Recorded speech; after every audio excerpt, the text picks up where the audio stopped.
Good day, inderesTV viewers. Let's talk about Sampo's third quarter 25 results with CFO Knut Arne Alsaker.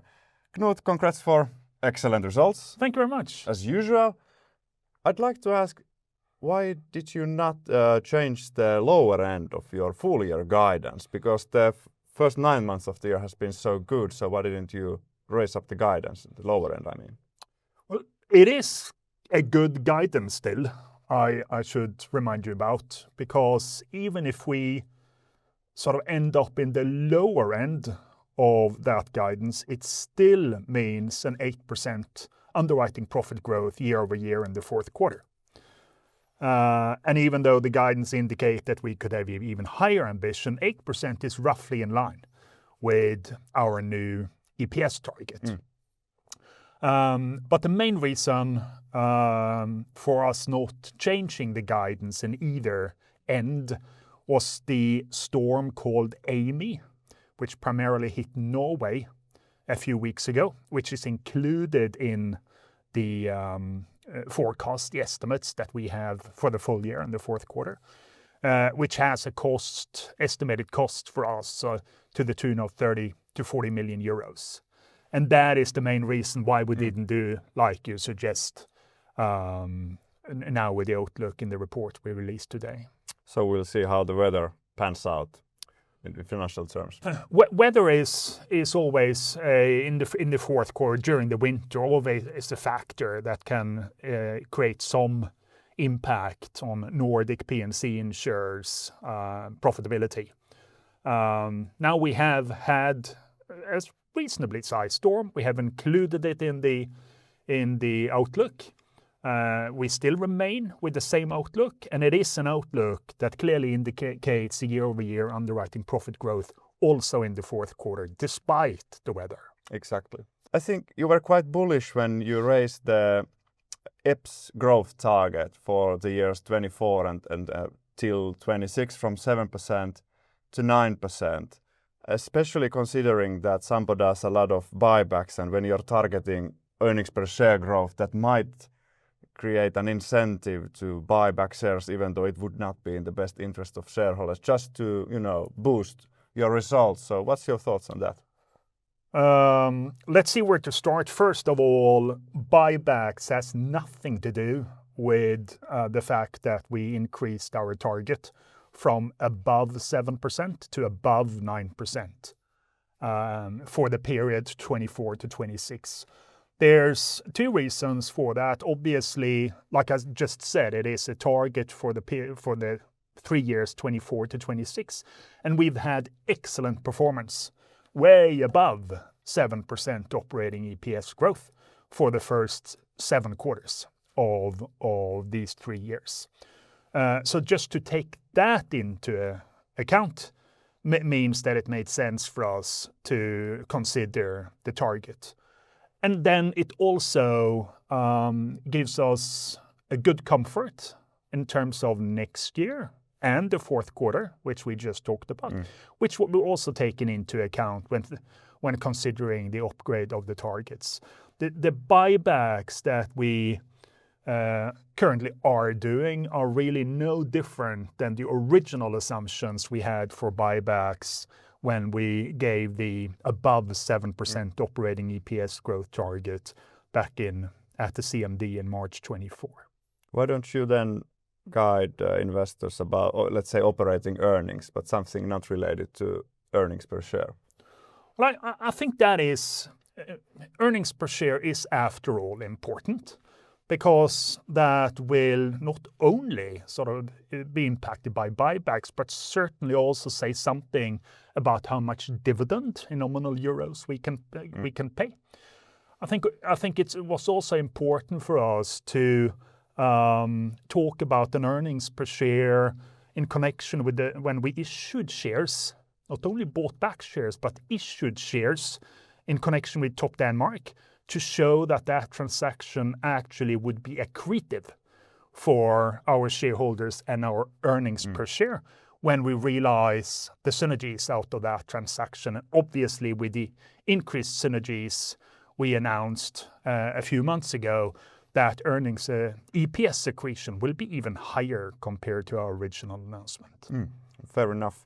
Then there was very interesting change in the tone of the CEO report, the first report Morten had written. He talked that Sampo is the biggest P&C player in the Nordics, but it's not number one in either of its main markets, number 2 or 3 or something like that, and that could create an interesting situation to try to be in the number one. And I think the tone is a lot more aggressive compared to historical Sampo, where you have put more emphasis on profitability rather than growth. And it's like in the past, it's been okay to lose market shares for many years in a row, even though now Sampo has gained market share for the last year. So what's behind this change?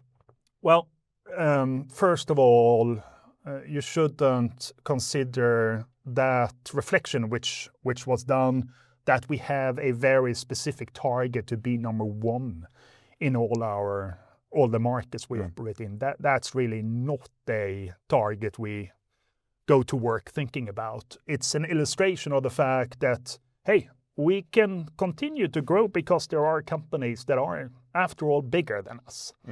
So there are opportunities to grow and win market shares from these bigger companies. But to be number one in all markets, it's not one of our targets. So it's more like aspiration, or?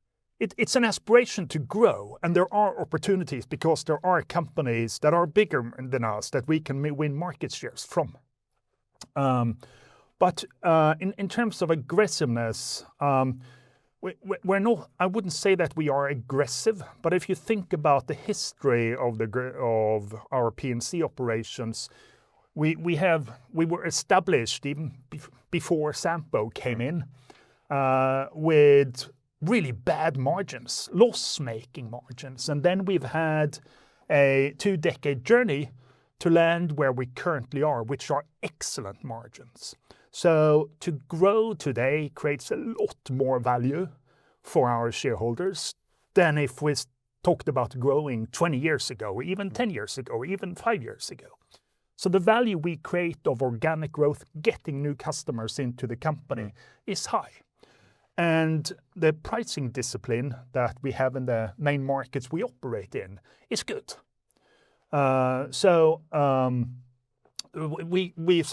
We get profitable business out of growing.